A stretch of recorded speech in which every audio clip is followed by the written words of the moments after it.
আসসালামু আলাইকুম প্রিয় দর্শক, কেমন আছেন? আশা করি ভালো আছেন।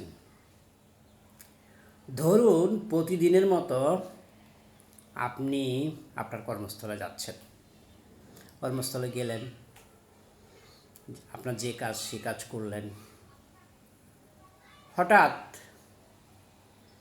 আপনি মারা গেলেন।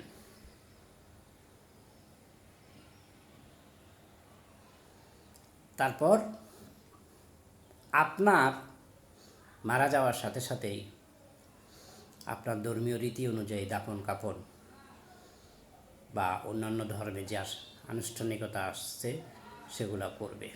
এটি স্বাভাবিক। আপনি আপনার পরিবার থেকে যদি যতটুকু দূরেন আপনার দেহ বা লাশ পৌঁছতে যতক্ষণ সময় লাগে, এই আনুষ্ঠানিকতা শেষে আপনাকে আপনার ধর্মীয় রীতি অনুযায়ী কবরস্থ করা হবে, দাহ করা হবে। একবার ভাবুন তো, আপনি আপনার জীবদ্দশায় বা আমি আমার জীবদ্দশায় কতটুকু ধর্মীয় রীতিনীতি মেনে চলেছি। নিজের পরিবারের বাইরে সমাজের জন্য, রাষ্ট্রের জন্য সৃজনশীল কী কাজ করে রাখছি। কি আপনার আমার কি কাজের কারণে এই পৃথিবী আমাদেরকে স্মরণ করবে। আমরা কি কোনো ধর্মীয় প্রতিষ্ঠান, শিক্ষা প্রতিষ্ঠান, সামাজিক প্রতিষ্ঠান বা কোনো ট্রাস্ট, কোনো ওয়াকফ করে গিয়েছি কিনা?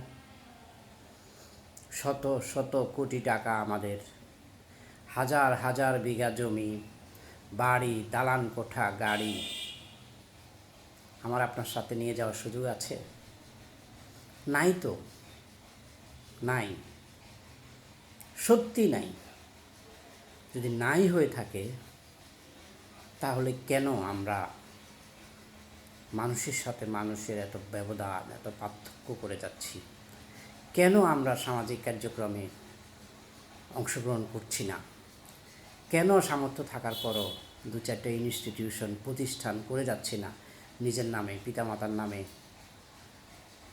বা সামাজিক যে কোনো নামে? কেন জনকল্যাণমূলক কাজ করে যাচ্ছি না?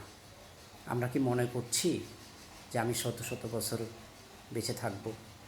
যে পরিবার ছেড়ে আপনি সকালে কাজের উদ্দেশ্যে বের হয়েছেন সেই পরিবারই লাশ হয়ে ফিরে আসছে।